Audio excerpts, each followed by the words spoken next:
د انصاف عجیبه واقعه.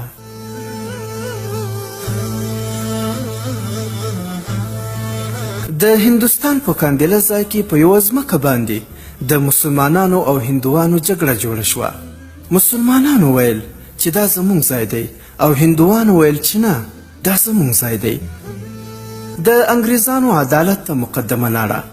کله چې مقدمه مخکې لاړه نو مسلمانانو وویل چې که چېرته دا ځای موږ ته میلاو شي نو موږ به پرې جومات جوړوو.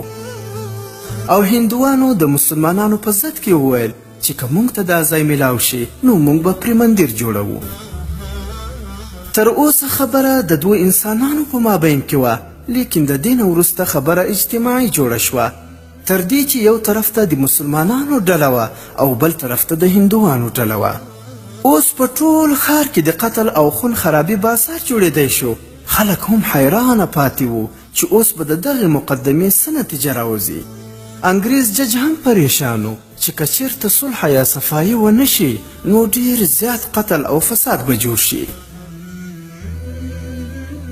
انګریز جج د مقدمې اورولو پر ځای دا وویل چې آیا کوم داسې صورت جوړېدی شي چې تاسو خلک خپل په مابینځ کې په خبرو اترو باندې خپله مقدمه او جګړه حل کړئ؟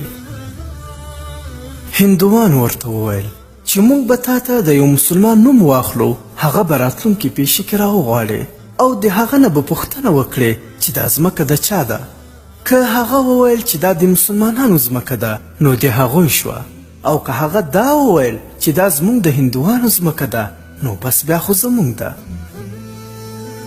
جج د دواړو فریقینو نه پوښتنه وکړه، نو دواړه په دې خبره باندې راضي شوه.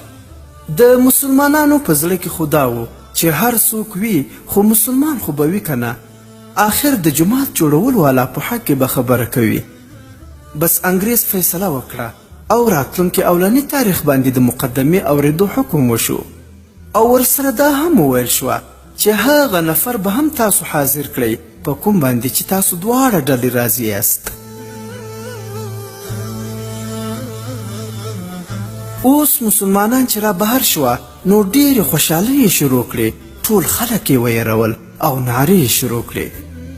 هندوانو د مسلمانانو نه پوښتنه وکړه چې تاسو خپلو خلکو ته څه وویل؟ هغوی ورته وویل چې موږ خو د یو مسلمان عالم په حاکم جوړولو باندې راضي یو، هغه به راتلونکي پیښې کې چې څه ووایي بس په هغې باندې به فیصله کیږي.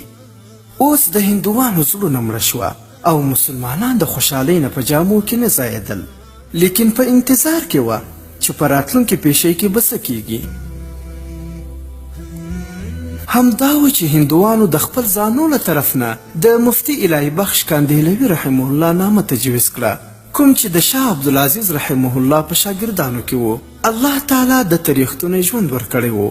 مسلمانانو چې وکتل چې مفتي صاحب راغلی دی نو دوی خیال وکړو چې مفتي صاحب خو به د مسلمانانو په حق کې خبره کوي. انګریز پوښتنه وکړه چې ووایه مفتي صاحب چې دا د ځمکې ټوکړه د چا ده او د چا په ملکیت کې ده؟ هغه ته خو ټول حقیقت معلوم و چې دا ځمکه د چا ده.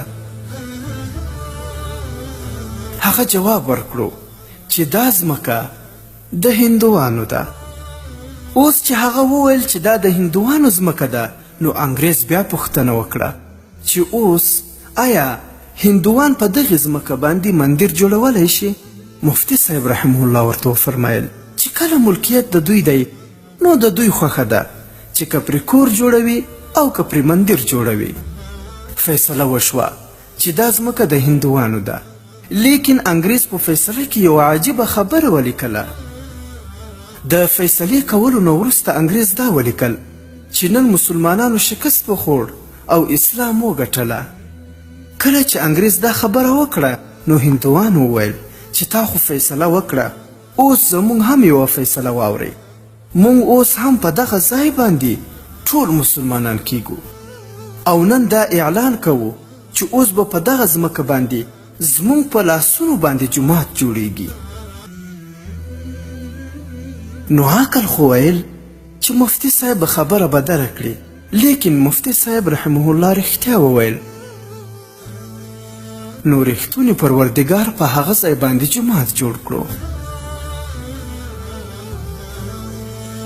عبرت د مفتی صاحب دا قصه مونږ ته دا درس راکوي چې مسلمان باید همیشه رښتونی وي.